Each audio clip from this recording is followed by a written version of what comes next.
ਵਾਹਿਗੁਰੂ ਜੀ ਕਾ ਖਾਲਸਾ ਵਾਹਿਗੁਰੂ ਜੀ ਕੀ ਫਤਿਹ। ਮੈਂ ਤੁਹਾਡੀ ਹੋਸਟ ਨੀਲਮ ਕੌਰ ਤੇ ਮੈਂ ਟੀਵੀ 84 ਦੇ ਸਾਰੇ ਦਰਸ਼ਕਾਂ ਦਾ ਨਿੱਘਾ ਸਵਾਗਤ ਕਰਦੀ ਹਾਂ ਪ੍ਰੋਗਰਾਮ ਸੱਚੋ ਸੱਚ ਵਿੱਚ। ਰੋਜ਼ਾਨਾ ਦੀ ਤਰ੍ਹਾਂ ਤੁਹਾਡੇ ਤੇ ਸਾਡੇ ਹਰਮਨ ਪਿਆਰੇ ਡਾਕਟਰ ਅਮਰਜੀਤ ਸਿੰਘ ਮੇਰੇ ਨਾਲ ਬੈਠੇ ਹੋਏ ਨੇ। ਆਓ ਨਾਲ ਮਿਲ ਕੇ ਪ੍ਰੋਗਰਾਮ ਸ਼ੁਰੂ ਕਰਦੇ ਹਾਂ।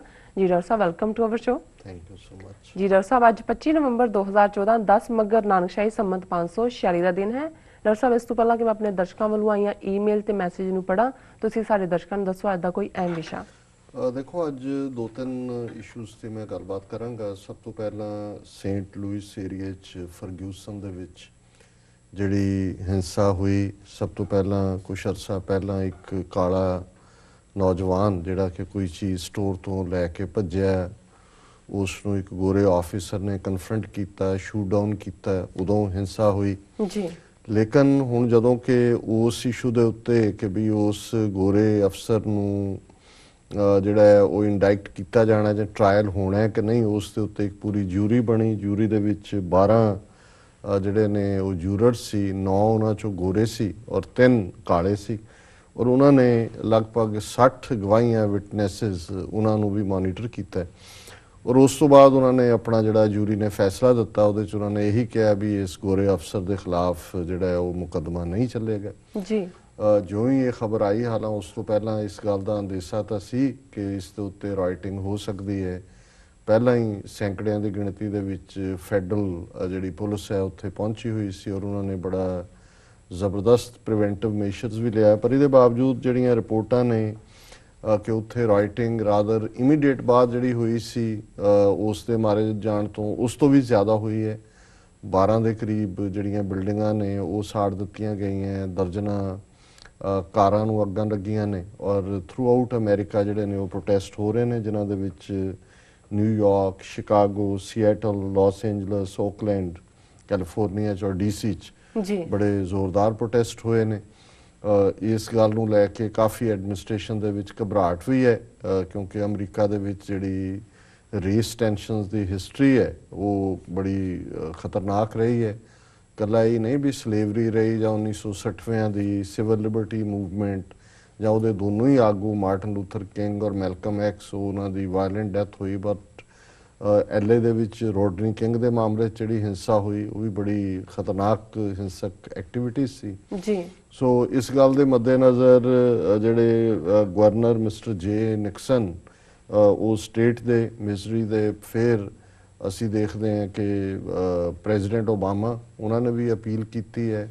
United Nations secretary general Ban Ki Moon ਦੀ ਵੀ ਅਪੀਲ ਆਈ ਹੈ ਔਰ ਇਸ ਤੋਂ ਇਲਾਵਾ ਜਿਹੜੇ ਕਾਮੈਂਟ ਥਾਂ ਥਾਈਂ ਇਸ ਦੇ ਉੱਤੇ ਹੋਏ ਨੇ, ਉਹਨਾਂ ਦੇ ਵਿੱਚ ਇਹ ਫੀਅਰ ਹੈ ਕਿ ਕੋਈ ਇਸ ਕਿਸਮ ਦਾ ਫਿਰ ਦੁਬਾਰਾ ਜਿਹੜਾ ਨਸਲਵਾਦੀ ਖਿਚਾਅ ਹੈ ਉਹ ਇਸ ਮੁਲਕ 'ਚ ਨਾ ਹੋਏ। ਔਰ ਕੁਛ ਵੱਲੋਂ ਜਿਹੜੇ ਬਹੁਤ ਆਪਟੀਮਿਸਟ ਸੀ ਉਹ ਸਮਝਦੇ ਸੀ ਕਿ ਵੀ ਪ੍ਰੈਜ਼ੀਡੈਂਟ ਓਬਾਮਾ ਪਹਿਲਾ ਬਲੈਕ ਮੈਨ ਪ੍ਰੈਜ਼ੀਡੈਂਟ ਬਣਿਆ ਹੈ ਔਰ ਉਸ ਤੋਂ ਬਾਅਦ ਜਿਹੜਾ ਚੈਪਟਰ ਹੈ ਸਲੇਵਰੀ ਦਾ ਔਰ ਡਿਸਕ੍ਰਿਮੀਨੇਸ਼ਨ ਦਾ ਉਹ ਬਿਹਾਈਂਡ ਚਲਾ ਗਿਆ ਔਰ ਬਿਹਾਈਂਡ ਜਾਣਾ ਚਾਹੀਦਾ ਜੀ। ਉਹਨਾਂ ਨੂੰ ਨਿਰਾਸ਼ਤਾ ਵੀ ਹੋਈ ਹੈ ਔਰ ਉਹ ਮਹਿਸੂਸ ਕਰਦੇ ਨੇ ਕਿ ਵੀ ਜੇ ਅਮਰੀਕਨ ਪ੍ਰੈਜ਼ੀਡੈਂਟ ਇੱਕ ਕਾਲਾ ਹੋਣ ਦੇ ਬਾਵਜੂਦ ਉਹਨਾਂ ਦੀ ਜਿਹੜੀ ਲਾਈਫ ਹੈ ਉਹ ਉਸ ਦੇ ਵਿੱਚ ਕੋਈ ਚੇਂਜ ਨਹੀਂ ਹੈ ਜਾਂ ਉਹਨਾਂ ਨੂੰ ਉਸ ਕਿਸਮ ਦਾ ਹੀ ਡਿਸਕ੍ਰਿਮੀਨੇਟਰੀ ਐਟੀਟਿਊਡ ਦਾ ਸਾਹਮਣਾ ਕਰਨਾ ਪੈਂਦਾ ਹੈ, ਤੇ ਫਿਰ ਇਸ ਚੇਂਜ ਦਾ ਕੀ ਫਾਇਦਾ ਹੈ। ਔਰ ਇਸ ਗੱਲ ਨੂੰ ਹੀ ਲੈ ਕੇ ਯੂਨਾਈਟਿਡ ਨੇਸ਼ਨਸ ਦੇ ਵਿੱਚ ਜ਼ਾਇਦ ਰਾਇਡ ਅਲ ਹੁਸੈਨ ਨੇ ਜਿਹੜੀ ਸਟੇਟਮੈਂਟ ਦਿੱਤੀ ਹੈ ਉਹ ਬੜੀ ਇੰਪੋਰਟੈਂਟ ਹੈ। ਉਹਨੇ ਕਿਹਾ ਕਿ he was deeply concerned at the disproportionate number of young African Americans who die in encounters with the police officers, as well as the disproportionate number of African Americans in US prisons and the disproportionate number of African Americans on death row। ਇਹ writers ਦੀ ਖਬਰ ਹੈ ਕਿ ਵੀ ਇਸ ਗੱਲ ਦਾ ਫਿਕਰ ਹੈ ਕਿ ਵੀ ਜਦੋਂ ਅਸੀਂ ਜਿਹੜੇ ਪੁਲਿਸ ਦੇ ਨਾਲ ਮੁਕਾਬਲੇ 'ਚ ਮਾਰੇ ਜਾਂਦੇ ਨੇ ਉਹਨਾਂ 'ਚ ਵੀ ਜਿਹੜਾ ਕਾਲੇ ਨੇ ਉਹ ਜ਼ਿਆਦਾ ਹੁੰਦੇ ਨੇ। ਡਿਸਪ੍ਰੋਪੋਰਸ਼ਨੇਟ ਦਾ ਮਤਲਬ ਇਹੀ ਹੈ। ਇਸੇ ਤਰ੍ਹਾਂ ਜਿਹੜੇ ਪ੍ਰਿਜ਼ਨਸ ਦੇ ਵਿੱਚ ਨੇ ਉਹਨਾਂ 'ਚ ਵੀ ਕਾਲੇ ਜ਼ਿਆਦਾ ਨੇ ਔਰ ਜਿਹੜੇ ਡੈਥ ਰੋ 'ਤੇ ਨੇ ਜਿਨ੍ਹਾਂ ਨੂੰ ਫਾਂਸੀ ਦਿੱਤੀ ਜਾਣੀ ਹੈ ਉਹਨਾਂ 'ਚ ਵੀ ਉਹਨਾਂ ਦੀ ਗਿਣਤੀ ਜ਼ਿਆਦਾ ਹੈ। ਔਰ ਈਵਨ ਚੀਨ ਵਰਗਾ ਮੁਲਕ ਜਿਹੜਾ ਹੈ ਜਿਸ ਦੇ ਉੱਤੇ ਹਮੇਸ਼ਾ ਹੀ ਅਮਰੀਕਨਾਂ ਦਾ ਹੁੰਦਾ ਹੈ ਕਿ ਜੀ ਉੱਥੇ ਧਾਰਮਿਕ ਆਜ਼ਾਦੀ ਨਹੀਂ ਹੈ ਜਾਂ ਚੀਨ ਦਾ ਬਹੁਤ ਵਾਰੀ ਕ੍ਰਿਟਿਸਿਜ਼ਮ ਹਿਊਮਨ ਰਾਈਟਸ ਵਾਇਲੇਸ਼ਨਸ ਦੇ ਹਵਾਲੇ ਨਾਲ ਹੁੰਦਾ ਹੈ, ਤੇ ਚੀਨ ਨੇ ਵੀ ਆਪਣਾ ਮੌਕਾ ਲੱਭਿਆ ਔਰ ਉਹਨਾਂ ਨੇ ਕਿਹਾ ਕਿ ਜੀ all need to improve their human rights record. ਜੀ ਉਹਨਾਂ ਨੇ ਅਮਰੀਕਾ ਨੂੰ ਕਿਹਾ ਵੀ ਹੁਣ ਤੱਕ ਤਾਂ ਤੁਸੀਂ ਰਿਪੋਰਟਾਂ ਕੱਢ ਕੇ ਸਾਨੂੰ ਦੱਸਦੇ ਹੋ ਕਿ ਸਾਡੇ ਮੁਲਕ 'ਚ ਕੀ ਹੋਣਾ ਚਾਹੀਦਾ ਕੀ ਨਹੀਂ ਹੋਣਾ ਚਾਹੀਦਾ, ਤੁਸੀਂ ਜਰਾ ਆਪਣਾ ਵੀ ਰਿਕਾਰਡ ਇੰਪਰੂਵ ਕਰੋ। ਸੋ ਕੁੱਲ ਮਿਲਾ ਕੇ ਅਸੀਂ ਸਮਝਦੇ ਹਾਂ ਕਿ ਇਹ ਬੇਸ਼ੱਕ ਇੱਕ ਕਾਨੂੰਨ ਦੇ ਨਾਲ ਹਵਾਲੇ ਨਾਲ ਗੱਲ ਹੁੰਦੀ ਹੈ ਔਰ ਮੈਂ ਸਮਝਦਾ ਹਾਂ ਵੀ ਜੇ ਉਸ ਜੂਰੀ ਦੇ ਵਿੱਚ 9 ਗੋਰੇ ਔਰ 3 ਕਾਲੇ ਸਨ, ਸੋ ਜ਼ਾਹਰ ਹੈ ਕਿ ਜਿਹੜੀ ਜੂਰੀ ਟਰਾਇਲ ਹੁੰਦਾ ਹੈ ਉਹਦੇ 'ਚ ਜੇ ਇੱਕ ਜੂਰਰ ਵੀ ਐਗਰੀ ਨਾ ਹੋਏ ਜੀ ਤੇ ਉਹ ਮੁਕੱਦਮਾ ਡਿੱਗ ਪੈਂਦਾ, ਉਸ ਦੀ ਜਿਹੜੀ ਹੈ ਉਹਦੀ ਵੈਲਿਡਿਟੀ ਨਹੀਂ ਹੁੰਦੀ ਜੂਰੀ ਡਿਸੀਜਨ ਦੀ, ਜਾਂ ਉਸ ਨੂੰ ਜਿਹੜਾ ਉੱਥੇ ਸ਼ੈਲਫ ਕਰ ਦਿੱਤਾ ਜਾਂਦਾ। ਸੋ ਜੇ ਈਵਨ 3 ਕਾਲੇ ਜਿਹੜੇ ਨੇ ਔਰ 60 ਵਿਟਨੈਸਿਸ ਦੇ ਬਾਵਜੂਦ ਉਹਨਾਂ ਨੇ ਵੀ ਗੋਰਿਆਂ ਦੇ ਨਾਲ, ਜੇ ਤਾਂ ਇਹਨੂੰ ਤੁਸੀਂ ਪਿਓਰਲੀ ਰੇਸ ਦੇ ਉੱਤੇ ਡਿਪੈਂਡ ਕਰਕੇ ਦੇਖੋ, ਔਰ ਮੇਰੀ ਜਿੰਨਾ ਆਪਣੇ ਲੋਕਾਂ ਨਾਲ ਵੀ ਗੱਲ ਹੋਈ, 2-3 ਉਹਨਾਂ ਚੋਂ ਵਕੀਲ ਨੇ, 2 ਬੀਬੀਆਂ ਵੀ, ਤੇ ਉਹ ਬੜੀਆਂ ਅਪਸੈਟ ਸੀ ਕਿ ਜੀ ਇਹ ਬਿਲਕੁਲ ਰੇਸਿਜ਼ਮ ਹੈ ਔਰ ਬਿਲਕੁਲ ਫਲਾਣਾ ਹੈ। ਪਰ ਮੈਂ ਇਹਦੇ ਬਾਵਜੂਦ ਕਿ ਮੇਰੀ ਹਮੇਸ਼ਾ ਹੀ ਘੱਟ ਗਿਣਤੀਆਂ ਦੇ ਨਾਲ, ਕਿਉਂਕਿ ਅਸੀਂ ਸਫ਼ਰ ਕਰਦੇ ਹਾਂ ਉੱਥੋਂ ਦੀ ਜੁਡੀਸ਼ਰੀ 'ਚ, ਅਸੀਂ ਆਪਣਾ ਹਾਲ ਦੇਖਿਆ ਤੇ ਫਿਰ ਸਾਨੂੰ ਵੀ ਲੱਗਦਾ ਹੈ ਕਿ ਵੀ ਔਰ ਹਮੇਸ਼ਾ ਸਾਡੀ ਹਮਦਰਦੀ ਹੈ ਔਰ ਇਹੀ ਕਾਰਨ ਸੀ ਕਿ ਸਿੱਖ ਕੌਮ ਨੇ ਅਮਰੀਕਾ 'ਚ ਵਸਦਿਆਂ ਨੇ ਬੜੀ ਵੱਡੀ ਗਿਣਤੀ ਦੇ ਵਿੱਚ ਪ੍ਰੈਜ਼ੀਡੈਂਟ ਓਬਾਮਾ ਦੇ ਲਈ ਸਪੋਰਟ ਵੀ ਰੱਖੀ ਔਰ ਵੋਟਾਂ ਵੀ ਪਾਈਆਂ ਔਰ ਹੁਣ ਵੀ ਸਾਡੀ ਹਮਦਰਦੀ ਹੈ। ਪਰ ਮੈਂ ਸਮਝਦਾ ਵੀ ਕਈ ਵਾਰ ਕੁਝ ਚੀਜ਼ਾਂ ਜਿਹੜੀਆਂ ਨੇ ਉਹ ਹਰ ਵਾਰ ਜੇ ਤੁਸੀਂ ਸਿਰਫ ਉਹਨੂੰ ਨਸਲਵਾਦੀ ਨੁਕਤੇ ਤੋਂ ਹੀ ਦੇਖੋਗੇ ਤਾਂ ਫਿਰ ਉਹ ਸ਼ਾਇਦ ਪ੍ਰੋਬਲਮੈਟਿਕ ਵੀ ਹੁੰਦਾ ਹੈ। ਮੈਨੂੰ ਲੱਗਦਾ ਹੈ ਕਿ ਵੀ ਇਹ ਅਨਫੋਰਚੂਨੇਟ ਹੈ ਕਿ ਜਿਹੜਾ ਇਸ ਮੁਲਕ ਦਾ ਅਫਰੀਕਨ ਅਮਰੀਕਨ ਹੋਣ ਜਾਂ ਹੁਣ ਈਵਨ ਹਿਸਪੈਨਿਕ ਜਾਂ ਜਿਨ੍ਹਾਂ ਨੂੰ ਲਤੀਨੋ ਵੀ ਕਿਹਾ ਜਾਂਦਾ ਹੈ, ਵੱਡੀ ਗਿਣਤੀ 'ਚ ਉਹਨਾਂ ਦੇ ਵਿੱਚ ਐਜੂਕੇਸ਼ਨ ਨਹੀਂ ਹੈ। ਓਪਰਚੁਨਿਟੀਜ਼ ਤਾਂ ਉਹੀ ਅਵੇਲ ਕਰਦਾ ਐਜੂਕੇਸ਼ਨ ਹੋਏ, ਫਿਰ ਡਰੱਗਸ ਦੇ ਹਵਾਲੇ ਨਾਲ ਬਹੁਤ ਕੁਝ ਹੁੰਦਾ ਜੋ ਸਾਡੇ ਪੰਜਾਬ ਦਾ ਹਾਲ ਹੈ। ਮੈਨੂੰ ਬਹੁਤ ਵਾਰੀ ਇਹਨਾਂ ਨਾਲ ਜੋ ਵਾਪਰਦਾ ਜਾਂ ਵਾਪਰ ਰਿਹਾ ਆਪਣੀ ਜਵਾਨੀ ਦਾ ਧਿਆਨ ਆਉਂਦਾ ਹੈ, ਜਾਂ ਆਪਣੇ ਪੰਜਾਬ ਦਾ ਹਾਲ ਹੈ ਕਿ ਐਜੂਕੇਸ਼ਨ ਨਹੀਂ ਹੈ, ਡਰੱਗਸ ਦੇ ਹਵਾਲੇ ਨੇ। ਤੇ ਜੇ ਹੁਣ ਇਹ ਕਹੀ ਜਾਏ ਕੋਈ ਕਿ ਜੀ ਸਿੱਖ ਕ੍ਰਿਮੀਨਲ ਨੇ ਜੀ, ਔਰ ਫਿਰ ਉਹ ਡਾਟਾ ਵੀ ਕੱਢ ਲੇ ਕਿ ਜੀ ਦੇਖੋ ਪੰਜਾਬ 'ਚ ਇੰਨੇ ਨੇ, ਇੰਨੇ ਜੇਲ੍ਹਾਂ 'ਚ ਨੇ, ਇੰਨੇ ਇਹ ਹੈ। ਤੇ ਦੂਜਾ ਪਾਸਾ ਕਈ ਵਾਰੀ ਇਹ ਵੀ ਹੁੰਦਾ ਵੀ ਅਸੀਂ ਇਹ ਦੇਖਦੇ ਹਾਂ ਵੀ ਇੱਕ ਸਟੇਜ ਤੱਕ ਤਾਂ ਜ਼ਰੂਰ ਜਿਹੜੀ ਵੱਡੀ ਸੁਸਾਇਟੀ ਜਿਹਨੂੰ ਜਾਂ ਸੁਸਾਇਟੀ ਐਟ ਲਾਰਜ ਔਰ ਰਿਸਪੌਂਸਿਬਲ ਹੁੰਦੀ ਹੈ ਕਿ ਜੇ ਉਹਨੇ ਸੁਸਾਇਟੀ ਦੇ ਛੋਟੇ ਸੈਕਸ਼ਨਸ ਨੂੰ ਓਪਰਚੁਨਿਟੀਜ਼ ਨਹੀਂ ਦਿੱਤੀਆਂ, ਉਹ ਐਜੂਕੇਸ਼ਨ ਨਹੀਂ ਲੈ ਸਕੇ, ਜਾਂ ਉਹਨਾਂ ਦੇ ਵਧਾਵੇ ਦੇ ਲਈ ਜਾਂ ਬੜਾਵੇ ਦੇ ਲਈ ਪ੍ਰੋਗਰਾਮ ਸਾਹਮਣੇ ਨਹੀਂ ਆਏ। ਪਰ ਇਹਨਾਂ ਮੁਲਕਾਂ 'ਚ ਵੀ ਐਫਰਮੇਟਿਵ ਪ੍ਰੋਗਰਾਮ ਜਿਹੜੇ ਸ਼ੁਰੂ ਹੋਏ, ਜਿਹਨਾਂ 'ਚੋਂ ਕੁਝ ਰਿਪਬਲਿਕਨਸ ਨੇ ਬਾਅਦ ਦੇ ਵਿੱਚ ਬੰਦ ਵੀ ਕਰਨੇ ਚਾਹੇ ਜਾਂ ਕੀਤੇ, ਲੇਕਿਨ ਅਜੇ ਵੀ ਬਾਈ ਐਂਡ ਲਾਰਜ ਇਹ ਜਿਹੜਾ ਸੈਕਸ਼ਨ ਹੈ ਸੁਸਾਇਟੀ ਦਾ, ਵੈਲਫੇਅਰ ਹੋਏ, ਐਫਰਮੇਟਿਵ ਐਕਸ਼ਨ ਹੋਏ, ਉਹਦੇ ਥੱਲੇ ਓਪਰਚੁਨਿਟੀਜ਼ ਨੇ। ਸੋ ਮੈਂ ਸਮਝਦਾ ਵੀ ਜਿੱਥੇ ਇਸ ਗੱਲ ਲਈ ਸਾਨੂੰ ਸਟਰਾਈਵ ਕਰਨ ਦੀ ਲੋੜ ਹੈ ਕਿ ਰੇਸਿਜ਼ਮ ਨੂੰ ਕਿਵੇਂ ਜਿਹੜੇ ਉਹਦੇ ਰਹਿੰਦੇ ਐਲੀਮੈਂਟ ਨੇ ਖਤਮ ਕਰਨੇ, ਪਰ ਐਟ ਦ ਸੇਮ ਟਾਈਮ ਸਾਨੂੰ ਇਹ ਵੀ ਦੇਖਣਾ ਪਏਗਾ ਵੀ ਹਰ ਚੀਜ਼ ਜਾਂ ਹਰ ਘਟਨਾ ਅਸੀਂ ਰੇਸਿਜ਼ਮ ਦੇ ਖਾਤੇ 'ਚ ਨਾ ਪਾਈਏ। ਇਹਨਾਂ ਗੱਲਾਂ ਦਾ ਵੀ ਧਿਆਨ ਰੱਖੀਏ ਕਿ ਵੀ ਜਿਹੜੀ ਸਾਡੀ ਆਪਣੀ ਯੂਥ ਹੈ ਜਾਂ ਇਹਨਾਂ ਭਾਈਚਾਰਿਆਂ ਨਾਲ ਸੰਬੰਧਿਤ ਜਿਹੜੇ ਲੋਕ ਨੇ ਉਹਨਾਂ ਦੇ ਲਾਈਫ ਸਟਾਈਲ 'ਚ ਕੋਈ ਪੋਜ਼ਿਟਿਵ ਤਬਦੀਲੀ ਹੋਏ। ਉਹਨਾਂ ਦੇ ਲਈ ਹਰ ਚੀਜ਼ ਕਾਨੂੰਨ ਦੇ ਨਾਲ ਤਾਂ ਹੱਲ ਨਹੀਂ ਹੁੰਦੀ, ਬਹੁਤ ਵਾਰ ਸੁਸਾਇਟੀਜ਼ ਨੂੰ ਆਪਣੇ ਲੈਵਲ ਦੇ ਉੱਤੇ ਵੀ ਜਿਹੜਾ ਐਮਪਾਵਰ ਹੋਣਾ ਪੈਂਦਾ। ਪਰ ਇਹ ਸਾਰੀ ਹਿੰਸਾ ਜਿਹੜੀ ਫਰਗਿਊਸਨ ਦੇ ਵਿੱਚ ਚੱਲ ਰਹੀ ਹੈ, ਅਸੀਂ ਇਹਦੇ ਲਈ ਸੌਰੀ ਮਹਿਸੂਸ ਕਰ ਸਕਦੇ ਹਾਂ, ਜਾਂ ਜਿਹਨੂੰ ਕਹੋ ਕਿ ਸੌਰੀ ਸਟੇਟ ਹੈ, ਕਿਉਂਕਿ ਜਦੋਂ ਵੀ ਅਮਰੀਕਾ ਦੇ ਵਿੱਚ ਇਸ ਕਿਸਮ ਦਾ ਕੁਝ ਹੁੰਦਾ ਹੈ, ਜਿਹੜੀਆਂ ਦੂਸਰੀਆਂ ਸੁਸਾਇਟੀਜ਼ ਪਹਿਲਾਂ ਹੀ ਘੱਟ ਗਿਣਤੀਆਂ ਦਾ ਜੀਣਾ ਜਿਨ੍ਹਾਂ ਨੇ ਹਰਾਮ ਕੀਤਾ ਹੋਇਆ, ਜਿਵੇਂ ਇੰਡੀਅਨ ਨੇ, ਉਹਨਾਂ ਨੂੰ ਮੌਕਾ ਬਣ ਜਾਂਦਾ ਹੈ। ਤੁਸੀਂ ਕਹਿੰਦੇ ਹੋ ਜੀ ਤੁਸੀਂ ਉੱਥੇ ਸਿੱਖਾਂ ਨਾਲ ਕੀ ਕਰ ਰਹੇ ਹੋ, ਮੁਸਲਮਾਨਾਂ ਨਾਲ ਕੀ ਕਰ ਰਹੇ ਹੋ, ਦਲਿਤਾਂ ਨਾਲ ਕੀ ਕਰ ਰਹੇ ਹੋ, ਤੇ ਉਹ ਜਵਾਬ ਜਿਵੇਂ ਹੁਣ ਚੀਨ ਨੂੰ ਮੌਕਾ ਬਣਿਆ, ਚੀਨ ਅਮਰੀਕਾ ਨੂੰ ਕਹਿੰਦਾ ਜੀ ਆਪਣਾ ਹਿਊਮਨ ਰਾਈਟ ਰੈਕਡ ਠੀਕ ਕਰੋ ਜੀ। ਸੋ ਉਹਨਾਂ ਨੂੰ ਵੀ ਮੌਕਾ ਬਣ ਜਾਂਦਾ ਜੀ ਤੁਸੀਂ ਜਿਹੜੇ ਅਮਰੀਕਾ 'ਚ ਬੈਠੇ ਹੋ ਉੱਥੇ ਕਿਹੜਾ ਰੇਸਿਜ਼ਮ ਨਹੀਂ ਹੈਗਾ, ਜਾਂ ਉੱਥੇ ਕਿਹੜਾ ਜਸਟਿਸ ਹੈ, ਜਾਂ ਉੱਥੇ ਕਿਹੜਾ ਜੂਰੀ ਨੇ ਜਸਟਿਸ ਦੇ ਦਿੱਤਾ। ਸੋ ਅਸੀਂ ਇਸ ਸਾਰੀ ਘਟਨਾਕ੍ਰਮ ਦੇ ਉੱਤੇ ਚਿੰਤਤ ਵੀ ਹਾਂ ਔਰ ਅਫਸੋਸ ਦਾ ਇਜ਼ਹਾਰ ਵੀ ਕਰਦੇ ਜੀ।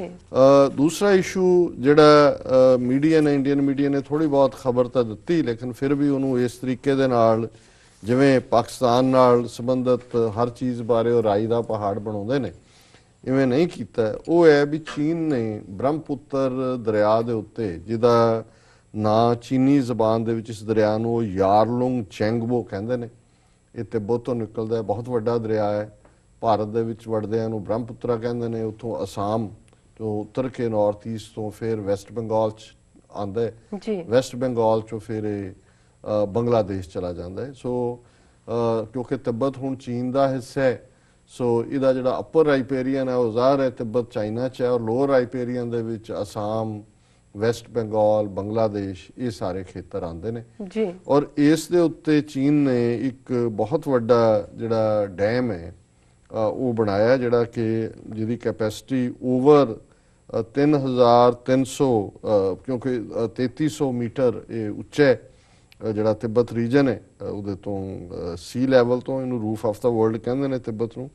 ਸੋ ਇਹਦੇ ਤੇ ਜਿਹੜਾ ਜ਼ੰਗਮੂ ਹਾਈਡਰੋ ਪਾਵਰ ਸਟੇਸ਼ਨ $1.5 ਬਿਲੀਅਨ ਦੇ ਐਕਸਪੈਂਡੀਚਰ ਨਾਲ ਬਣਾਇਆ ਔਰ ਇਹ ਬੜਾ ਹਿਊਜ ਪ੍ਰੋਜੈਕਟ ਹੈ, ਜਿਹਦੇ ਨਾਲ ਜਿਹੜਾ ਉਹਨਾਂ ਨੇ ਇਹ ਕਿਹਾ ਕਿ ਵੀ ਇਹ ਅਸੀਂ 2.5 ਬਿਲੀਅਨ ਕਿਲੋਵਾਟ ਆਵਰਸ ਇਲੈਕਟ੍ਰਿਸਿਟੀ ਜਿਹੜੀ ਹੈ ਇਹ ਐਨੂਅਲੀ ਜਨਰੇਟ ਕਰਾਂਗੇ ਜੀ। ਹੁਣ ਇੱਕ ਪਾਸੇ ਜਦੋਂ ਪੰਜਾਬ ਦੇ ਦਰਿਆਵਾਂ ਦੀ ਗੱਲ ਹੁੰਦੀ ਹੈ, ਸਤਲੁਜ, ਬਿਆਸ, ਰਾਵੀ ਦੀ, ਅਸੀਂ ਰਾਈਪੇਰੀਅਨ ਰਾਈਟਸ ਦੀ ਗੱਲ ਕਰਦੇ ਹਾਂ ਤੇ ਸਾਨੂੰ ਇਹ ਕਿਹਾ ਜਾਂਦਾ ਹੈ ਕਿ ਜੀ ਰਾਜਸਥਾਨ ਔਰ ਹਰਿਆਣਾ ਵਰਗੀਆਂ ਸਟੇਟਾਂ ਜਿਹੜੀਆਂ ਨਾਨ ਰਾਈਪੇਰੀਅਨ ਨੇ ਇਹਨਾਂ ਨੂੰ ਵੀ ਤੁਸੀਂ ਕੰਪਨਸੇਟ ਕਰੋ, ਇਹਨਾਂ ਨੂੰ ਵੀ ਮੁਫਤ ਪਾਣੀ ਦਿਓ। ਲਿਜਾ ਵੀ ਰਹੇ ਨੇ, ਅੱਧਿਓਂ ਜ਼ਿਆਦਾ ਤਾਂ ਰਾਜਸਥਾਨ ਲੈ ਜਾਂਦਾ, ਬਾਕੀ ਹਰਿਆਣਾ ਦੂਜੇ ਲੈ ਜਾਂਦੇ ਨੇ ਜੀ। ਹੁਣ ਇਸ ਮਾਮਲੇ 'ਚ ਚੀਨ ਨੇ ਔਰ ਚਾਈਨਾ ਨੇ ਇਹ ਕਿਹਾ ਕਿ ਵੀ ਇਸੇ ਹੀ ਦਰਿਆ ਦੇ ਉੱਤੇ ਅਸੀਂ 5 ਹੋਰ ਡੈਮ ਜਿਹੜੇ ਅਗਲੇ ਸਾਲ ਦੇ ਵਿੱਚ ਕੰਪਲੀਟ ਕਰਨੇ ਨੇ, 2016 ਸ਼ਾਇਦ ਡੈਡਲਾਈਨ ਹੈ, ਉਹ ਅਸੀਂ ਬਣਾ ਰਹੇ। ਔਰ ਇਸ ਸਾਰੇ ਚੋਂ ਇੱਕ ਗੱਲ ਦੇਖਣ ਵਾਲੀ ਹੈ ਵੀ ਇੰਡੀਆ ਦੇ ਜਿਹੜੇ ਐਕਸਪਰਟ ਨੇ ਦਬੀ ਆਵਾਜ਼ ਤਾਂ ਕਹਿ ਰਹੇ ਨੇ ਕਿ ਜੀ ਇਹ ਲੋਅਰ ਰਾਈਪੇਰੀਅਨ ਸਟੇਟਾਂ ਦਾ ਕੀ ਬਣੇਗਾ, ਵੀ ਕੱਲਾ ਹੁਣ ਤਾਂ ਸਿਰਫ ਡੈਮ ਬਣਾਇਆ। ਔਰ ਇੰਡੀਅਨਸ ਨੇ ਪਹਿਲਾਂ ਪ੍ਰੋਟੈਸਟ ਕੀਤਾ ਸੀ, ਚਾਈਨਾ ਨੇ ਕਿਹਾ ਜੀ ਨਹੀਂ ਅਸੀਂ ਇਕੋਲੋਜੀ ਔਰ ਫਲੋਰਾ ਫੌਨਾ ਏਰੀਏ ਦਾ ਉਸ ਦਾ ਪੂਰਾ ਧਿਆਨ ਰੱਖ ਰਹੇ ਹਾਂ। ਪਰ ਜਿਹੜਾ ਲੰਬਾ ਪ੍ਰੋਜੈਕਟ ਹੈ ਉਹਨਾਂ ਦਾ ਉਹ ਉਸ ਪਾਣੀ ਨੂੰ ਬ੍ਰਹਮਪੁੱਤਰ ਦਰਿਆ ਜਾਂ ਜਿਹੜੀ ਉਹਨਾਂ ਦਾ ਨਾਂ ਹੈ ਉਹਨੂੰ ਉਹ ਡਾਈਵਰਟ ਕਰਕੇ ਚਾਈਨਾ ਦੇ ਦੂਸਰੇ ਹਿੱਸਿਆਂ 'ਚ ਤਿੱਬਤ ਦੇ ਲਿਜਾਣਗੇ, ਇਹਨਾਂ ਨੂੰ ਉਹ ਸੁਕਾ ਦੇਣਗੇ। ਜਾਂ ਜਦੋਂ ਤੁਸੀਂ ਡੈਮ ਬਣਾਉਂਦੇ ਹੋ ਤੁਹਾਡੇ ਕੋਲ ਪਾਣੀ ਇਕੱਠਾ ਹੁੰਦਾ, ਤੁਸੀਂ ਜੇ ਸਡਨਲੀ ਛੱਡਦੇ ਹੋ ਤੇ ਉਹਨੂੰ ਫਲੈਸ਼ ਫਲੱਡਸ ਕਹਿੰਦੇ ਨੇ। ਹੁਣ ਸਤਲੁਜ ਦਰਿਆ ਸਾਡਾ ਜਿਹੜਾ ਉਹ ਵੀ ਚੀਨ ਚੋਂ ਨਿਕਲਦਾ, ਤਿੱਬਤ ਚੋਂ ਹੈ, ਮਾਨਸਰੋਵਰ ਦੇ ਨੇੜੇ ਤੇੜੇ ਕਿਤੋਂ। ਸੋ ਇੱਕ ਵਾਰ ਅੱਜ ਤੋਂ ਕੁਝ ਸਾਲ ਪਹਿਲਾਂ ਸਿਰਮੌਰ ਵੈਲੀ ਉਸ ਏਰੀਆ ਦੇ ਵਿੱਚ ਜਿਹੜਾ ਹਿਮਾਚਲ ਦੇ ਵਿੱਚ ਹੈ ਸਡਨਲੀ ਜਿਹੜੇ ਆ ਫਲੱਡ ਆਏ ਸੀ। ਉਦੋਂ ਕਿਹਾ ਗਿਆ ਸੀ ਜੀ ਕਿ ਚੀਨ ਨੇ ਜਿਹੜੀ ਝੀਲ ਹੈ ਜਿੱਥੋਂ ਸਤਲੁਜ ਨਿਕਲਦਾ ਉਹਦੇ 'ਚ ਬਲਾਸਟ ਕੀਤਾ ਔਰ ਸਡਨ ਪਾਣੀ ਜਿਹੜਾ ਉਹਨੇ ਸੁੱਟਿਆ ਔਰ ਫਲੈਸ਼ ਫਲੱਡ ਆਏ, ਕਾਫੀ ਲੋਕ ਮਰ ਗਏ ਸੀ ਔਰ ਤਬਾਹੀ ਵੀ ਹੋਈ ਸੀ ਜੀ। ਸੋ ਜਦੋਂ ਵਾਟਰ ਐਜ਼ ਏ ਵੈਪਨ ਦੀ ਗੱਲ ਹੁੰਦੀ ਹੈ ਤੇ ਅਸੀਂ ਸਮਝਦੇ ਹਾਂ ਵੀ ਚੀਨ ਕਿਉਂਕਿ on the roof of the world ਬੈਠਾ ਹੈ, ਤਿੱਬਤ 'ਚ ਬੈਠਾ ਹੈ। ਇਹਦੇ ਦੋ ਦਰਿਆ ਸਤਲੁਜ ਵੀ ਇਨ ਪਾਰਟਿਕੂਲਰ ਜਿਹਦੇ 'ਚ ਈਵਨ ਪੰਜਾਬ ਵੀ ਆ ਜਾਂਦਾ ਉਸ ਦਾਇਰਾ ਕਾਰ, ਔਰ ਇਹ ਬ੍ਰਹਮਪੁੱਤਰ ਜਿਹਦੇ ਨਾਲ ਈਵਨ ਬੰਗਾਲ ਹੋਏ, ਅਸਾਮ ਹੋਏ ਜਾਂ ਕਿਸੇ ਹੱਦ ਤੱਕ ਬੰਗਲਾਦੇਸ਼, ਉਹਨਾਂ ਦੀ ਇਕਨੋਮੀ ਵੀ ਜੁੜੀ ਹੋਈ ਹੈ, ਉਹ ਚਾਈਨਾ ਨੇ ਪੂਰੇ ਕੰਟਰੋਲ ਕਰ ਲਏ ਨੇ।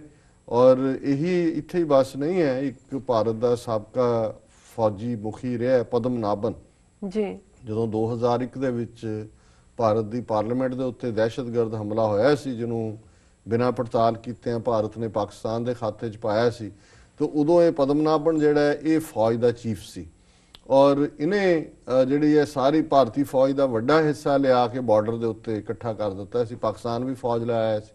ਸੋ ਲਗਭਗ 11 ਮਹੀਨੇ ਆਈ ਬਾਲ ਟੂ ਆਈ ਬਾਲ ਜਿਹਨੂੰ ਅੰਗਰੇਜ਼ੀ 'ਚ ਕਹਿੰਦੇ ਨੇ, ਇਵੇਂ ਫੌਜ ਖੜੀ ਸੀ ਦੋਨੋਂ ਪਾਸੇ ਕਿ ਹੁਣ ਵੀ ਹਮਲਾ ਹੋਇਆ, ਇਧਰੋਂ ਹੋਇਆ ਕਿ ਉਧਰੋਂ ਹੋਇਆ, ਲੜਾਈ ਹੋਈ ਕਿ ਹੋਈ। ਉਦੋਂ ਅਸੀਂ ਰਾਦਰ ਪ੍ਰੋਟੈਸਟ ਵੀ ਨਿਊਯਾਰਕ ਦੇ ਵਿੱਚ ਕੀਤੇ ਔਰ ਉਹਨਾਂ ਨੂੰ ਕਾਫੀ ਵਾਈਡ ਪਬਲਿਸਿਟੀ ਮਿਲੀ ਉਹਨਾਂ ਪ੍ਰੋਟੈਸਟ ਨੂੰ ਕਿ ਭਾਈ ਇਹ ਆਪਸ ਲੜਨਗੇ ਔਰ ਜਿਹੜੀ ਹੈ ਵਾਰ ਨਿਊਕਲੀਅਰ ਬਣੇਗੀ ਟ੍ਰੈਡੀਸ਼ਨਲ ਵੈਪਨਸ ਦੀ ਥਾਂ ਤੇ, ਔਰ ਸਾਡਾ ਹੋਮਲੈਂਡ, ਸਾਡੀ ਸਿਵਲਾਈਜੇਸ਼ਨ ਤਬਾਹ ਹੋਏਗੀ। ਪਰ ਉਦੋਂ ਇੰਟਰਨੈਸ਼ਨਲ ਪ੍ਰੈਸ਼ਰ ਦੇ ਥੱਲੇ ਜਿਹੜੀ ਭਾਰਤ ਨੂੰ ਫੌਜ ਵਾਪਸ ਕੱਢਣੀ ਪਈ ਸੀ। ਸੋ ਇਸ ਫੌਜੀ ਜਨਰਲ ਨੇ ਜਿਹੜਾ ਹੁਣ ਰਿਟਾਇਰਡ ਹੈ, ਇਹਨੇ ਰਾਦਰ ਇੱਕ ਕਿਤਾਬ ਲਿਖੀ ਹੈ ਜਿਹਦਾ ਉਹਨੇ ਇਸ ਥੀਮ ਦੇ ਉੱਤੇ ਹੀ ਹੈ ਕਿ ਵੀ ਅਲਟੀਮੇਟਲੀ ਚਾਈਨਾ ਔਰ ਇੰਡੀਆ ਜਿਹੜੇ ਨੇ ਇਹ ਆਪਸ ਦੇ ਵਿੱਚ ਪਾਣੀ ਦੇ ਮੁੱਦੇ ਦੇ ਉੱਤੇ ਉਹ 2025 ਦੇ ਵਿੱਚ ਜਿਹੜੀ ਹੈ ਉਹ ਇੱਕ ਜੰਗ ਲੜਨਗੇ। ਉਸ ਕਿਤਾਬ ਦਾ ਨਾਂ ਹੀ ਉਹਨੇ ਜਿਹੜਾ ਇਹ ਰੱਖਿਆ ਕਿ ਵੀ ਇਹ ਫਿਊਚਰਿਸਟਿਕ ਵਾਰ ਹੈ ਔਰ ਫਿਊਚਰਿਸਟਿਕ ਵਾਰ ਦੇ ਵਿੱਚ ਉਸ ਦਾ ਇਹ ਕਹਿਣਾ ਹੈ ਕਿ ਵੀ ਇਹ ਜੰਗ ਜਿਹੜੀ ਹੈ ਉਹ ਇਨਐਵਿਟੇਬਲ ਹੈ। ਜੀ ਹੁਣ ਮੈਂ ਉਸ ਦਾ ਕਿਤਾਬ ਦਾ ਨਾਮ ਲੱਭ ਰਿਹਾ ਸੀ ਐਗਜ਼ੈਕਟਲੀ, ਪਰ ਮੈਨੂੰ ਹੁਣ ਨਜ਼ਰ ਨਹੀਂ ਆ ਰਿਹਾ। ਲੇਕਿਨ ਉਹਨੇ ਬੜੀ ਕਲੀਅਰਲੀ ਇਸ ਗੱਲ ਨੂੰ ਇਹ ਕਿਹਾ ਕਿ ਇਹ ਜਿਹੜੀ ਜੰਗ ਹੈ ਇਹ ਅਲਟੀਮੇਟਲੀ ਦੁਨੀਆ ਦੀ ਪਹਿਲੀ ਜਿਹੜੀ ਹੈ ਉਹ ਪਾਣੀ ਦੇ ਮੁੱਦੇ ਦੇ ਉੱਤੇ ਜੰਗ ਹੋਏਗੀ। ਉਸ ਕਿਤਾਬ ਦਾ ਉਹਨੇ ਨਾਂ ਦਿੱਤਾ ਹੈ ਚਾਈਨਾ ਇੰਡੀਆ ਵਾਰ, ਵਰਲਡਸ ਫਸਟ ਵਾਟਰ ਵਾਰ 2029। ਜੀ ਕਿ ਭਾਰਤ ਚੀਨ ਦੇ ਵਿੱਚ 2029 ਤੱਕ ਇਸ ਪਾਣੀ ਦੇ ਮੁੱਦੇ ਦੇ ਉੱਤੇ ਇਹ ਪਹਿਲੀ ਦੁਨੀਆ ਦੀ ਵਾਟਰ ਜੰਗ ਹੋਏਗੀ ਔਰ ਇਹ ਜਿਹੜੀ ਵਾਰ ਹੈ ਇਹ ਇਨਐਵਿਟੇਬਲ ਹੈ। ਹੁਣ ਇੰਨੀ ਇੰਪੋਰਟੈਂਟ ਖਬਰ ਕਿ ਵੀ ਉਹਨਾਂ ਨੇ ਉਸ ਰਿਵਰ ਦੇ ਉੱਤੇ ਡੈਮ ਬਣਾ ਲਿਆ, 5 ਉਹਨਾਂ ਨੇ ਅੱਗੇ ਬਣਾਣੇ ਨੇ। ਹੁਣ ਇਹ ਕੰਮ ਪਾਕਿਸਤਾਨ ਨੇ ਕੀਤਾ ਹੁੰਦਾ ਤੇ ਹੁਣ ਤੱਕ ਇਹਨਾਂ ਨੇ ਅਸਮਾਨ ਸਿਰ ਤੇ ਚੁੱਕਿਆ ਹੋਣਾ ਸੀ ਤਾਂ ਹਮਲਾ ਕਰਨ ਤੱਕ ਜਾਣਾ ਸੀ, ਪਰ ਉੱਥੇ ਜਿਹੜੇ ਨੇ ਇਹ ਭਿੱਜੀ ਬਿੱਲੀ ਬਣ ਜਾਂਦੇ ਨੇ।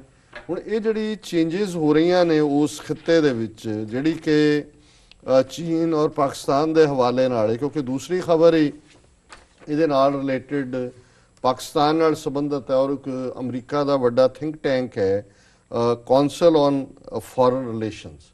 ਉਹਨਾਂ ਨੇ ਕੱਲ੍ਹ ਇੱਕ ਸਟੇਟਮੈਂਟ ਦਿੱਤੀ ਹੈ। ਉਹਨਾਂ ਨੇ ਕਿਹਾ ਕਿ ਜੀ ਪਾਕਿਸਤਾਨ ਇਸ ਵੇਲੇ ਬੜੀ ਤੇਜ਼ੀ ਦੇ ਨਾਲ ਨਿਊਕਲੀਅਰ ਵੈਪਨ ਬਣਾ ਰਹੇ ਜੀ ਔਰ 2020 ਤੱਕ ਉਹਦੇ ਕੋਲ 200 ਦੇ ਕਰੀਬ ਜਿਹੜੇ ਨੇ ਨਿਊਕਲੀਅਰ ਵੈਪਨ ਔਰ ਉਹਦੇ ਨਾਲ ਹੀ ਈਵਨ 11 ਡਿਲੀਵਰੀ ਸਿਸਟਮ ਉਹ ਜਿਹੜਾ ਡਿਵੈਲਪ ਕਰ ਰਿਹਾ ਜਿਨ੍ਹਾਂ ਦੇ ਵਿੱਚ ਨਿਊਕਲੀਅਰ ਵਾਰਹੈਡਸ ਨੂੰ ਡਿਲੀਵਰ ਕਰਨ ਦੇ ਲਈ 에ਅਰਕ੍ਰਾਫਟ, ਬੈਲਿਸਟਿਕ ਮਿਸਲਸ ਤੇ ਕਰੂਜ਼ ਮਿਸਲਸ। ਔਰ ਉਹਨੇ ਕਿਹਾ ਵੀ ਜਿਹੜਾ ਪਾਕਿਸਤਾਨ ਦਾ ਨਿਊਕਲੀਅਰ ਪ੍ਰੋਗਰਾਮ ਹੈ ਇਹ ਸਭ ਤੋਂ ਜ਼ਿਆਦਾ ਐਗਰੈਸਿਵ ਹੈ ਔਰ ਉਹਨੇ ਚੀਨ ਦੇ ਹਵਾਲੇ ਨਾਲ ਵੀ ਕਿਹਾ ਕਿ ਵੀ ਈਵਨ ਏਸ਼ੀਆ ਦੇ ਵਿੱਚ ਜਿਹੜਾ ਚਾਈਨਾ ਹੈ ਉਹਦੇ ਕੋਲ ਅਗਲੇ ਕੁਝ ਸਾਲਾਂ ਦੇ ਵਿੱਚ 250 ਦੇ ਕਰੀਬ ਨਿਊਕਲੀਅਰ ਵੈਪਨ ਹੋਣਗੇ ਔਰ ਉਹਦੇ ਕੋਲ mix of medium, intermediate and intercontinental range ballistic missiles and bombers ਇਹ ਵੀ ਚਾਈਨਾ ਦੇ ਕੋਲ ਹੋਣਗੇ। ਜੀ ਹੁਣ ਇਹ ਵੀ ਇੱਕ ਮੇਜਰ ਖਬਰ ਹੈ ਔਰ ਉਹਨੇ ਕਿਹਾ ਕਿ ਜੀ ਈਵਨ ਜਿਹੜਾ ਭਾਰਤ ਦਾ ਨਿਊਕਲੀਅਰ ਪ੍ਰੋਗਰਾਮ ਹੈ ਉਹਦੇ ਸਾਹਮਣੇ ਕੁਝ ਵੀ ਨਹੀਂ ਹੈ ਪਾਕਿਸਤਾਨ ਦੇ, ਕਿਉਂਕਿ ਪਾਕਿਸਤਾਨ ਨੇ 2020 ਤੱਕ ਦਾ ਮਤਲਬ 6 ਸਾਲ ਰਹਿ ਗਏ ਨੇ 200 ਨਿਊਕਲੀਅਰ ਡਿਵਾਈਸਿਸ ਔਰ ਉਹਨਾਂ ਦਾ ਡਿਲੀਵਰੀ ਸਿਸਟਮ ਜੀ ਇਹ ਉਹਨਾਂ ਨੇ ਡਿਵੈਲਪ ਕਰਨੇ। ਸੋ ਹੁਣ ਇੱਕ ਪਾਸੇ ਤਾਂ ਇਹ ਮੋਦੀ ਔਰ ਦੂਜੇ ਇਹਨਾਂ ਨੇ ਕਿਤੇ ਇਧਰ ਆਨਲਾਈਨ ਫਾਇਰਿੰਗ ਕਰਤੀ ਉਧਰ ਕਰ ਦਿੱਤੀ ਆਪਣੇ ਆਪ ਨੂੰ ਕਰ ਰਹੇ ਨੇ, ਪਰ ਇਹ ਜਿਹੜੀ ਗੱਲ ਬਿਹਾਈਂਡ ਚੱਲ ਰਹੀ ਹੈ ਔਰ ਮੋਦੀ ਇਹ ਸਮਝਦਾ ਹੈ ਜਾਂ ਉਹਨਾਂ ਦੀ ਨੀਤੀ ਕਿ ਜੀ ਅਸੀਂ ਹੁਣ ਅਮਰੀਕਾ ਦੇ ਬੜੇ ਨੇੜੇ ਆ ਗਏ।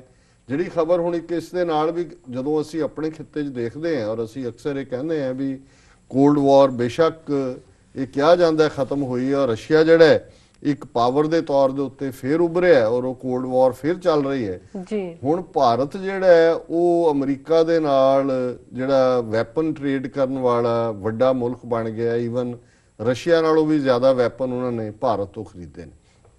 ਹੁਣ ਇਹ ਪਾਵਰਸ ਤਾਂ ਸਾਰੇ ਵਪਾਰੀ ਨੇ। ਹੁਣ ਰਸ਼ੀਆ ਨੇ ਇਸ ਹਫ਼ਤੇ ਹੀ ਜਿਹੜਾ ਰਸ਼ੀਆ ਦਾ ਡਿਫੈਂਸ ਮਿਨਿਸਟਰ ਹੈ ਮਿਸਟਰ ਸਰਗਾਈ ਸ਼ੋਇਗੂ ਉਹ ਪਾਕਿਸਤਾਨ ਦੇ ਦੌਰੇ ਤੇ ਆ ਗਿਆ। 1990 ਤੋਂ ਬਾਅਦ ਜਦੋਂ ਸੋਵੀਅਤ ਯੂਨੀਅਨ ਟੁੱਟਿਆ ਲਗਭਗ 25 ਸਾਲ ਬਾਅਦ ਕੋਈ ਪਹਿਲਾ ਡਿਫੈਂਸ ਮਿਨਿਸਟਰ ਹੈ ਰਸ਼ੀਆ ਦਾ ਜਿਹੜਾ ਪਾਕਿਸਤਾਨ ਦੇ ਦੌਰੇ ਤੇ ਆਇਆ ਔਰ ਉਹਨੇ ਪਾਕਿਸਤਾਨ ਦੇ ਨਾਲ ਬਹੁਤ ਸਾਰੇ ਡਿਫੈਂਸ ਸਮਝੌਤੇ ਵੀ ਕੀਤੇ ਨੇ। ਬਹੁਤੇ ਅਜੇ ਬਾਹਰ ਨਹੀਂ ਆਏ, ਪਰ ਉਹਨਾਂ ਨੇ ਇਹ ਕਿਹਾ ਕਿ ਜੀ ਉਹਨਾਂ ਦੀ ਜਿਹੜੀ ਨਿਊਜ਼ ਏਜੰਸੀ ਹੈ ਰਸ਼ੀਆ ਦੀ ਤਾਸ ਕਿ ਜੀ ਇਹ ਬੜਾ ਇੱਕ ਮਿਲਟਰੀ ਕੋਆਪਰੇਸ਼ਨ ਐਗਰੀਮੈਂਟ ਹੋਏ ਨੇ ਔਰ ਉਹਨਾਂ ਨੇ ਕਿਹਾ ਜੀ ਕਿ the world community wants to do business with Pakistan ਕਿ ਵੀ ਉਹਨਾਂ ਨੇ ਇੰਡੀਆ ਨੂੰ ਮੈਸੇਜ ਦੇ ਦਿੱਤਾ ਵੀ ਜੇ ਤੁਸੀਂ ਅਮਰੀਕਾ ਦੀ ਕੱਛ 'ਚ ਵੜਨੇ ਤਾਂ ਹੁਣ ਅਸੀਂ ਪਾਕਿਸਤਾਨ ਨੂੰ ਬਿਲਡ ਕਰਾਂਗੇ, ਕਿਉਂਕਿ ਉਹਨਾਂ ਨੇ ਅੱਗੋਂ ਹਥਿਆਰ ਵੇਚਣੇ ਨੇ। ਹੁਣ ਜਿਹੜੇ ਹਥਿਆਰ ਅਮਰੀਕਾ ਇੰਡੀਆ ਨੂੰ ਵੇਚਦਾ ਹੈ ਪਾਕਿਸਤਾਨ ਨੂੰ ਨਹੀਂ ਦਿੰਦਾ, ਕਿਉਂਕਿ ਜੀ ਇੰਡੀਆ ਨੂੰ ਇਤਰਾਜ਼ ਹੁੰਦਾ। ਸੋ ਰਸ਼ੀਆ ਉੱਥੇ ਪਹੁੰਚ ਗਿਆ ਹਥਿਆਰ ਦੇਣ ਦੇ ਲਈ ਔਰ ਉਹਨਾਂ ਨੇ ਕਿਹਾ ਕਿ ਵੀ ਇਹ ਜਿਹੜੀ ਕੁਛ 500 ਸਮਥਿੰਗ ਮਿਲੀਅਨ ਡਾਲਰ ਦੀ ਡੀਲ ਜਿਹੜੀ ਹੈ ਉਹ ਟ੍ਰੇਡ ਸੀ ਰਸ਼ੀਆ ਦੇ ਨਾਲ, ਇਹ ਹੁਣ ਕਈ ਗੁਣਾ ਅਸੀਂ ਵਧਾ ਦੇਣੇ। ਔਰ ਇਸੇ ਤਰ੍ਹਾਂ ਈਵਨ ਜਿਹੜਾ ਰਸ਼ੀਆ ਔਰ ਚਾਈਨਾ ਨੇੜਤਾ ਹੈ ਵਪਾਰਕ ਹਵਾਲੇ ਨਾਲ। ਰਸ਼ੀਆ ਨੇ ਦੇਖਿਆ ਕਿ ਵੀ ਇੰਡੀਆ ਨੂੰ ਅਮਰੀਕਾ ਬਿਲਡ ਕਰ ਰਿਹਾ, ਰਸ਼ੀਆ ਨੇ ਇੱਧਰ ਪਾਕਿਸਤਾਨ ਦੇ ਨਾਲ ਆਪਣੀ ਕਮਿਊਨੀਕੇਸ਼ਨ ਖੋਲ੍ਹ ਲਈ। ਉਧਰ ਉਹਨਾਂ ਨੇ ਚਾਈਨਾ ਦੇ ਨਾਲ ਈਵਨ ਪਾਈਪਲਾਈਨ ਬਿਲਡ ਕਰਨਾ ਔਰ ਦੂਸਰਾ ਇਹ ਸਭ ਦੀ ਉਹਨਾਂ ਨੇ ਸ਼ੁਰੂਆਤ ਕੀਤੀ ਹੈ। ਔਰ ਇਹ ਸਾਰਾ ਪਾਰਟ ਜਿਹੜਾ ਕਿਉਂਕਿ ਸਾਡੇ ਹੋਮਲੈਂਡ ਸਾਡੇ ਗਵਾਂਢ ਦੇ ਵਿੱਚ ਹੋ ਰਿਹਾ ਹੈ ਔਰ ਇਹ ਜਿਹੜੀ ਰੇਸ ਸ਼ੁਰੂ ਹੋਈ ਹੈ ਉਹ ਚਾਈਨਾ ਪਾਕਿਸਤਾਨ ਉਹਨਾਂ ਦੀ ਟੁਗੈਦਰਨੈਸ ਹੈ ਔਰ ਅਕਸਰ ਉਹਦੇ ਬਾਰੇ ਕਿਹਾ ਜਾਂਦਾ ਹੈ ਵੀ ਉਹਨਾਂ ਦੀ ਦੋਸਤੀ ਹਿਮਾਲਿਆ ਤੋਂ ਉੱਚੀ ਔਰ ਸਮੁੰਦਰ ਤੋਂ ਡੂੰਘੀ। ਸੋ ਜ਼ਾਹਰ ਹੈ ਚਾਈਨਾ ਹਮੇਸ਼ਾ ਪਾਕਿਸਤਾਨ ਦੇ ਨਾਲ ਖਲੋਤਾ ਹੈ, ਤੇ ਜੇ ਹੁਣ ਰਸ਼ੀਆ ਵੀ ਇਸ ਦੇ ਵਿੱਚ ਜੁਆਇਨ ਕਰਦਾ ਹੈ, ਰਸ਼ੀਆ ਚਾਈਨਾ ਪਾਕਿਸਤਾਨ ਇੱਕ ਟ੍ਰਾਇੰਗਲ ਬਣਦੀ ਹੈ, ਔਰ ਅਮਰੀਕਾ ਜਿਹੜਾ ਹੈ ਉਹ ਇਹਨਾਂ ਨੂੰ ਚੰਬੜਾ ਰਿਹਾ ਮੋਦੀ ਨੂੰ, ਔਰ ਉਹਨਾਂ ਦੇ ਮੋਦੀ ਦੇ ਸੱਦੇ ਤੋਂ ਹੁਣ ਪ੍ਰੈਜ਼ੀਡੈਂਟ ਓਬਾਮਾ ਜਿਹੜਾ ਹੈ ਉਹ 26 ਜਨਵਰੀ ਨੂੰ ਦਿੱਲੀ ਜਾ ਰਿਹਾ ਸਲਾਮੀ ਲੈਣ ਦੇ ਲਈ। ਸੋ ਇਹ ਸਾਰੀਆਂ ਡਿਵੈਲਪਮੈਂਟਸ ਜਿਹੜੀਆਂ ਨੇ ਕੋਈ ਪੋਜ਼ਿਟਿਵ ਡਿਵੈਲਪਮੈਂਟਸ ਨਹੀਂ ਨੇ, ਇਹ ਰਾਦਰ ਔਰ ਇਸੇ ਹੀ ਰਿਪੋਰਟ ਜਿਹੜੀ ਮੈਂ US ਵਰਲਡ ਰਿਲੇਸ਼ਨ ਕਾਉਂਸਲ ਦੀ ਕਹੀ ਹੈ, ਔਰ ਉਹਨਾਂ ਨੇ ਇਹ ਕਿਹਾ ਕਿ ਜੀ ਉੱਥੇ ਕਿਉਂਕਿ ਇਹ ਇੰਨੇ ਜ਼ਿਆਦਾ ਨਿਊਕਲੀਅਰ ਹਥਿਆਰਾਂ ਦੀ ਕੰਸੈਂਟਰੇਸ਼ਨ ਔਰ ਉੱਥੇ ਸਭ ਤੋਂ ਜ਼ਿਆਦਾ ਟੈਰੀਟੋਰੀਅਲ ਝਗੜੇ ਨੇ। ਜੀ ਜੀ, ਇੰਡੀਆ ਪਾਕਿਸਤਾਨ ਕਸ਼ਮੀਰ ਦਾ ਮੁੱਦਾ ਹੋਏ, ਕਾਰਗਿਲ 'ਚ ਕੀ ਹੋਇਆ, 4 ਲੜਾਈਆਂ ਪਿਛਲੇ 67 ਸਾਲ 'ਚ ਲੜੀਆਂ ਨੇ। ਸੋ ਉਹਨਾਂ ਦਾ ਇਹ ਫੀਅਰ ਹੈ ਕਿ ਵੀ ਇੰਨੀ ਕੰਸੈਂਟਰੇਸ਼ਨ ਨਿਊਕਲੀਅਰ ਵੈਪਨਸ ਦੀ ਔਰ ਕੋਈ ਟੈਰੀਟੋਰੀਅਲ ਝਗੜੇ ਨੂੰ ਰਿਜ਼ੋਲਵ ਨਾ ਕਰਨਾ। ਅਸੀਂ ਸਮਝਦੇ ਹਾਂ ਵੀ ਜਿੱਥੇ ਜਦੋਂ ਓਬਾਮਾ ਨੇ ਹੁਣ 26 ਜਨਵਰੀ ਨੂੰ ਜਾਣ ਦਾ ਫੈਸਲਾ ਕੀਤਾ ਹੈ, ਤੇ ਇੱਕ ਕੰਸੋਲੇਸ਼ਨ ਕਾਲ ਨਵਾਜ਼ ਸ਼ਰੀਫ ਨੂੰ ਵੀ ਕੀਤੀ ਉਹਨੇ ਪਾਕਿਸਤਾਨ ਦੇ ਪ੍ਰਾਈਮ ਮਿਨਿਸਟਰ ਨੂੰ ਕਿ ਜੀ ਮੈਂ ਚੱਲਿਆ। ਜਿਹੜਾ ਮੀਡੀਆ 'ਚ ਆਇਆ ਜੀ ਉਹਨਾਂ ਨੇ ਕਿਹਾ ਸਾਹਿਬ ਤੁਸੀਂ ਚੱਲੇ ਹੋ ਤੇ ਜਰਾ ਕਸ਼ਮੀਰ ਦੀ ਗੱਲ ਵੀ ਉਹਨਾਂ ਦੇ ਨਾਲ ਕਰਿਓ। ਸੋ ਇਹ ਇੱਕ ਪਾਸੇ ਉਹਨਾਂ ਨੇ ਮੈਸੇਜ ਦੇ ਦਿੱਤਾ ਅਮਰੀਕਾ ਨੇ ਵੀ ਜਿਹੜੀ ਇੱਕ ਹਾਈਫਨੇਟਿਡ ਰਿਲੇਸ਼ਨਸ਼ਿਪ ਸੀ ਇੰਡੀਆ ਪਾਕਿਸਤਾਨ ਦੀ, ਉਹ ਉਹਨਾਂ ਨੇ ਖਤਮ ਕਰ ਦਿੱਤੀ ਅਮਰੀਕਾ ਨੇ। ਕਿਉਂਕਿ ਅੱਗੇ ਹੁੰਦਾ ਸੀ ਕਿ ਜੇ ਈਵਨ ਕਲਿੰਟਨ ਵੀ ਪਹਿਲੇ ਪੀਰੀਅਡ ਜੇ ਉਹ ਇੰਡੀਆ ਦੇ ਦੌਰੇ ਤੇ ਗਿਆ ਤੇ ਉਹ ਫਿਰ ਪਾਕਿਸਤਾਨ ਵੀ ਜਾਂਦਾ ਸੀ। ਹੁਣ ਜਿਵੇਂ ਚੀਨ ਹੈ, ਜੇ ਚੀਨ ਦਾ ਪ੍ਰੀਮੀਅਰ ਪਾਕਿਸਤਾਨ ਪਹਿਲਾਂ ਜਾਏਗਾ ਇੰਡੀਆ ਜਾਣ ਤੋਂ ਪਹਿਲਾਂ ਇਹ ਦੱਸਣ ਦੇ ਲਈ ਕਿ ਸਾਡੇ ਕੋਲ ਇਹ ਪਹਿਲ ਹੈ, ਤੇ ਅਮਰੀਕਾ ਵਾਲਾ ਜਿਹੜਾ ਇੰਡੀਆ ਜਾਣ ਤੋਂ ਬਾਅਦ ਪਾਕਿਸਤਾਨ ਭਾਵੇਂ ਹੁੰਦਾ ਸੀ ਇੰਡੀਆ ਦੀ ਟ੍ਰਿਪ 3 ਦਿਨ ਦੀ ਹੈ, ਪਾਕਿਸਤਾਨ 2 ਦਿਨ ਦੀ ਹੈ, ਪਰ ਇਹ ਮੈਸੇਜ ਹੁੰਦਾ ਸੀ ਕਿ ਵੀ ਅਸੀਂ ਇਹਨਾਂ ਦੋਨਾਂ ਦੇਸ਼ਾਂ ਨੂੰ ਇਕੁਅਲ ਰੱਖਦੇ ਹਾਂ। ਪਰ ਉਹ ਰਿਲੇਸ਼ਨਸ਼ਿਪ ਅਮਰੀਕਾ ਨੇ ਖਤਮ ਕਰ ਦਿੱਤੀ ਹੈ। ਔਰ ਜੇ ਹੁਣ ਅੱਜ ਪਾਕਿਸਤਾਨ ਹੋਰ ਜ਼ਿਆਦਾ ਚਾਈਨਾ ਦੇ ਆਰਬਿਟ 'ਚ ਜਾਂਦਾ ਹੈ ਜਾਂ ਈਵਨ ਰਸ਼ੀਆ ਵੀ ਉੱਥੇ ਪਹੁੰਚ ਗਿਆ, ਤੇ ਇਹਦੇ ਲਈ ਅਮਰੀਕਨ ਨੀਤੀ ਜ਼ਿੰਮੇਵਾਰ ਹੈ ਕਿ ਇੱਕ ਪਾਸੇ ਉਹਨਾਂ ਨੂੰ ਚੰਬੜਾ ਰਹੇ ਨੇ, ਇਹਦੇ ਬਾਵਜੂਦ ਕਿ ਉਹ ਸਿੱਖਾਂ ਨਾਲ, ਮੁਸਲਮਾਨਾਂ ਨਾਲ, ਈਸਾਈਆਂ ਨਾਲ ਕੀ ਕਰ ਰਹੇ ਨੇ, ਉਹਨਾਂ ਦੀ ਨੀਤੀ ਕੀ ਹੈ, ਹਿੰਦੂਤਵਾ ਏਜੰਡਾ ਕਿਵੇਂ, ਨਾਜ਼ੀਜ਼ਮ ਦਾ ਏਜੰਡਾ, ਇੱਕ ਉੱਥੇ ਜਾ ਕੇ ਉਹਨਾਂ ਨੂੰ ਚਮਲਾਉਣਾ। ਤੇ ਦੂਸਰੇ ਪਾਸੇ ਅਸੀਂ ਸਮਝਦੇ ਹਾਂ ਕਿ ਪਾਕਿਸਤਾਨ ਨਾਲੋਂ ਵਿੱਤ ਕਰਨ ਦਾ ਮਤਲਬ ਹੈ ਵੀ ਪਾਕਿਸਤਾਨ ਨੇ ਆਪਣੀ ਸਿਕਿਉਰਿਟੀ ਦੇ ਲਈ, ਜਿਵੇਂ ਪੰਜਾਬੀ 'ਚ ਕਹਿੰਦੇ ਨੇ, ਮਰਦਾ ਕੀ ਨਹੀਂ ਕਰਦਾ। ਜੇ ਕਿਸੇ ਨੂੰ ਲੱਗੇ ਕਿ ਵੀ ਇਹਨਾਂ ਨੇ ਸਾਥ ਛੱਡ ਦਿੱਤਾ ਹੈ ਜਿਨ੍ਹਾਂ ਦੇ ਨਾਲ ਪਾਕਿਸਤਾਨ ਨਿਭਦਾ ਰਿਹਾ, ਸੀਟੋ ਵਰਗੀ ਟ੍ਰੀਟੀ ਦੇ ਵੇਲੇ, ਅਫਗਾਨਿਸਤਾਨ ਵਾਰ, ਪਹਿਲਾਂ ਸੋਵੀਅਤ ਯੂਨੀਅਨ ਦੇ ਖਿਲਾਫ, ਹੁਣ 2014 'ਚ ਨਿਕਲਣਾ ਇਹਨਾਂ ਨੇ, ਛੱਡ ਕੇ ਆ ਜਾਣਾ, ਤੇ ਉੱਥੇ ਅਫਗਾਨਿਸਤਾਨ ਦੀ ਸਟੇਬਿਲਿਟੀ ਹੈ ਕਿ ਅਨਸਟੇਬਲ, ਕਿਉਂਕਿ ਜਿਹੜੇ ਫੈਕਟਰਸ ਦੇ ਵਿੱਚ ਰਸ਼ੀਆ ਇੰਟਰਸਟਿਡ ਹੈ ਉਹ ਹਥਿਆਰ ਵੀ ਵੇਚਣਾ ਚਾਹੁੰਦਾ ਪਾਕਿਸਤਾਨ ਨੂੰ। ਨਾਲ ਦੀ ਨਾਲ ਉਹਨੂੰ ਪਤਾ ਹੈ ਵੀ 2014 ਤੋਂ ਬਾਅਦ ਅਫਗਾਨਿਸਤਾਨ 'ਚ ਅਮਰੀਕਾ ਨੇ ਇੰਡੀਆ ਨੂੰ ਜ਼ਿਆਦਾ ਚੰਬੜਾਉਣ ਦੀ ਕੋਸ਼ਿਸ਼ ਕੀਤੀ ਹੈ, ਔਰ ਇੰਡੀਆ ਰਸ਼ੀਆ ਤੋਂ ਡਿਸਟੈਂਸ ਕਰ ਰਿਹਾ ਹੈ, ਵੈਪਨ ਇਹਨਾਂ ਤੋਂ ਖਰੀਦ ਰਿਹਾ। ਸੋ ਰਸ਼ੀਆ ਪਾਕਿਸਤਾਨ ਨਾਲ ਵਰਕਆਊਟ ਕਰਨਾ ਚਾਹੇਗਾ ਕਿ ਅਫਗਾਨਿਸਤਾਨ ਦੇ ਵਿੱਚ ਸਟੇਬਿਲਿਟੀ ਦੇ ਲਈ ਉਹਦਾ ਵੀ ਰੋਲ ਕੋਈ ਹੋਏ।